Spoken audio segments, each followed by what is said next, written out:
পাপৰি চাওক স্বাভাৱিকতে আপুনি যিকেইটা কথা ইতিমধ্যে উত্থাপন কৰিছে যে প্ৰথমতে ইন্ধনৰ দাম বৃদ্ধি হ'ল, তাৰ পাছত খাৰুৱা তেলৰ দাম বৃদ্ধি হ'ল আৰু তাৰ লগে লগেই যিটো পাৰ্শ্বক্য পৰিল তাৰ লগে লগে গুৱাহাটীৰ বিশেষকৈ বজাৰত আমি দেখিবলৈ পালোঁ যে প্ৰতিবিধ সামগ্ৰীৰ দাম ইতিমধ্যে বৃদ্ধি হৈছে। আপুনি যদি দৈনন্দিন ব্যৱহাৰ্য যিখিনি সামগ্ৰী আপোনাৰ আছে পাকঘৰত ব্যৱহাৰ কৰা সামগ্ৰী প্ৰতিবিধ সামগ্ৰীৰ আপুনি যদি দাম চায় সেই দামসমূহ বৃদ্ধি হৈছে। দৈনন্দিন ব্যৱহাৰ কৰা আপুনি একেবাৰে সাধাৰণ যিটো পিন আলপিনটোৰ পৰা আৰম্ভ কৰি একেবাৰে সোণলৈকে যদি চায় দাম ইতিমধ্যে বৃদ্ধি হৈছে, হুৰে বৃদ্ধি হৈছে। এতিয়া সাধাৰণ জনতাই তেওঁলোকৰ সেই হিচাপত কিন্তু ইনকাম তেওঁলোকৰ বৃদ্ধি হোৱা নাই। গতিকে কি ধৰণে তেওঁলোক চলিব বা কি ধৰণে তেওঁলোকে পাকঘৰত সোমাব সেই কথাবোৰ ভাবি চিন্তি কৰবাত মূৰে কপালে হাত দিবলগীয়া এটা অৱস্থাৰ সূচনা হৈছে। আমি বেলতলা বজাৰলৈ আহিছোঁ আৰু বেলতলা বজাৰৰ যিটো দাম সেই দামখিনি অকণমান জানিবলৈ চেষ্টা কৰিছোঁ যে পাচলি বজাৰৰ দাম কিমানখিনি বৃদ্ধি হৈছে। ইতিমধ্যে কৈছোঁৱে যে গেলামাল যিসমূহ দোকান আছে সেই দোকানত ইতিমধ্যে দাইলেই হওক, আটাই হওক, চূণেই হওক, চেনিয়েই হওক, সকলো চাউলেই হওক, প্ৰতিটো ব্ৰেণ্ডৰ চাউলৰ দাম ইতিমধ্যে বৃদ্ধি হৈছে। এই যিসমূহ সামগ্ৰী আছে এই সামগ্ৰীবোৰৰ দাম কিমানখিনি বৃদ্ধি পাইছে অকণমান মই জানিবলৈ চেষ্টা কৰিছোঁ। আমি গ্ৰাহকসকলৰ সৈতে প্ৰথমতে কথা পাতোঁ, তেওঁলোকে কিয় দাম বৃদ্ধি পাইছে, কিমান দাম বৃদ্ধি পাইছে, ক'ত কিমান দাম বৃদ্ধি পাইছে সেই কথাখিনি অকণমান জানিবলৈ চেষ্টা কৰোঁ। অকণমান আগুৱাই আহিলে ভাল হ'ব, কিমান দাম বাঢ়িছে অকণমান তেওঁৰ পৰা জানিবলৈ চেষ্টা কৰিছোঁ। বিক্ৰেতাগৰাকী আছে, দাদা অকণমান কওক দামবোৰ কিমান বাঢ়িছে? এতিয়া মানুহ আহিছে দাম বঢ়া বুলি কৈছে, ক'ত কিমান দাম বাঢ়িছে? ইমানো বাঢ়া নাই, আপোনাৰ অলপ বাঢ়িব। এতিয়া বৰষুণ পৰি আছে নহয় গাঁৱত, এতিয়া অলপ বাঢ়িছে, ইমানো বাঢ়া নাই। আলু ভাজিৰ দামবিলাক ঠিকেই আছে, বাকী চব্জিৰ দামো হয়তো 5 টকা 10 টকা এনেকুৱা বাঢ়িছে। ক'ত বাঢ়িছে, ক'ত দাম বাঢ়িছে?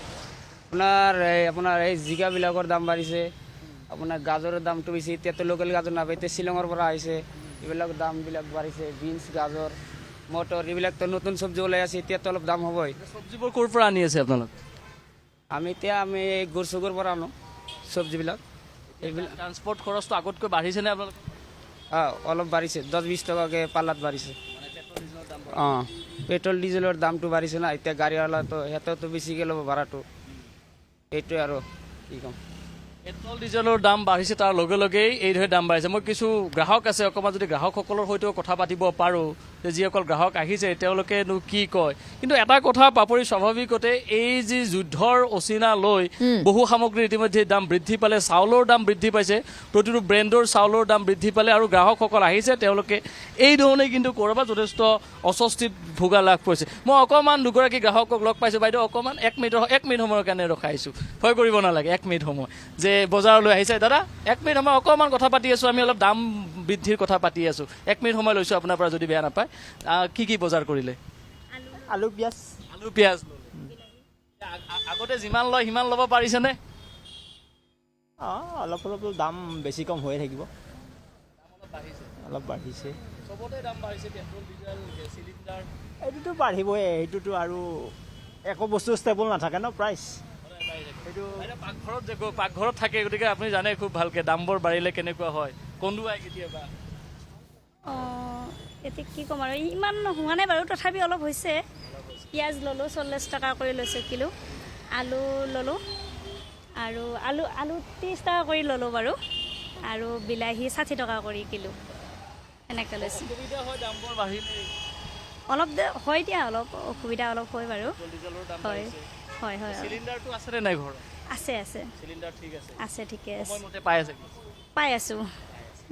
ঠিক আছে, ধন্যবাদ জনাইছোঁ। আৰু গ্ৰাহকসকল আহিছে, কিন্তু দাম তেওঁলোকে কৈছে যে দাম বাঢ়িছে, কিন্তু পাচলি বজাৰতকৈ ইতিমধ্যে গেলামাল যিখিনি সামগ্ৰী আছে সেই গেলামাল সামগ্ৰীৰ দাম যথেষ্ট বৃদ্ধি পাইছে। চাউলৰ দাম যথেষ্ট বৃদ্ধি পাইছে, প্ৰতিটো ব্ৰেণ্ডৰ চাউলৰ দাম ইতিমধ্যে বাঢ়িছে, মিঠাতেলৰ দাম বাঢ়িছে, আটাৰ দাম বাঢ়িছে, ময়দাৰ দাম বাঢ়িছে, বিস্কুটৰ দাম বাঢ়িছে, আৰু সকলোতকৈ ডাঙৰ কথা যে দৈনন্দিন ব্যৱহাৰ কৰা দুগ্ধজাত যিসমূহ সামগ্ৰী আছে, সেয়া লাগিলে বাটাৰেই হওক, সেয়া লাগিলে গাখীৰেই হওক, এই দুগ্ধজাত সামগ্ৰীৰ দাম যথেষ্ট বৃদ্ধি পাইছে। কিন্তু এই কৈছোঁৱে যে মধ্যপ্ৰাচ্যৰ যিখন যুদ্ধ, সেই যুদ্ধৰ অচিলা লৈ ইতিমধ্যে বিভিন্ন সামগ্ৰীৰ দাম বৃদ্ধি পাইছে। তাৰ লগে লগে কিন্তু সাধাৰণ যিসকল জনতা আছে বা মধ্যবিত্ত যিসকল লোক আছে, এই মধ্যবিত্ত লোকসকলৰ ওপৰত যথেষ্ট কিন্তু প্ৰভাৱ পৰিছে। এইকাৰণেই প্ৰভাৱ পৰিছে তেওঁলোকৰ যিটো আয়, সেই আয়ৰ তুলনাত তেওঁলোকে ব্যয় যথেষ্ট কৰিব লগা হৈছে। গতিকে আয় তেওঁলোকৰ সেই হিচাপে বঢ়া নাই, যাৰ বাবে ব্যয় তেওঁলোকে যথেষ্ট কৰিব লগা হৈছে, আৰু মাহটোৰ তেওঁলোকৰ যিমানখিনি তেওঁলোকে খৰচ তেওঁলোকে কৰিব লগা হয় সেই অনুপাতে কিন্তু তেওঁলোকে সিমানখিনি ইনকাম তেওঁলোকৰ নাই, যাৰ বাবে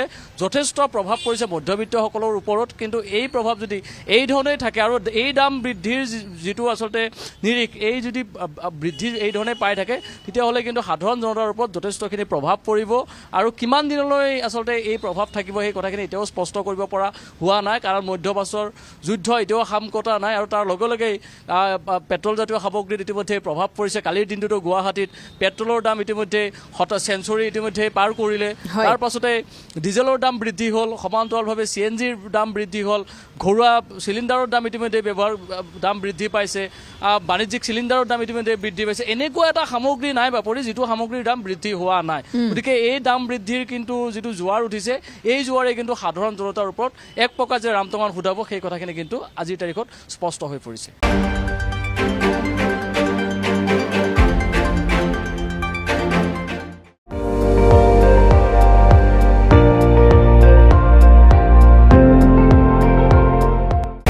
আপুনি চাই আছে ND24 সৰ্বশ্ৰেষ্ঠ নহয় সৰ্বোত্তমৰ দৌৰত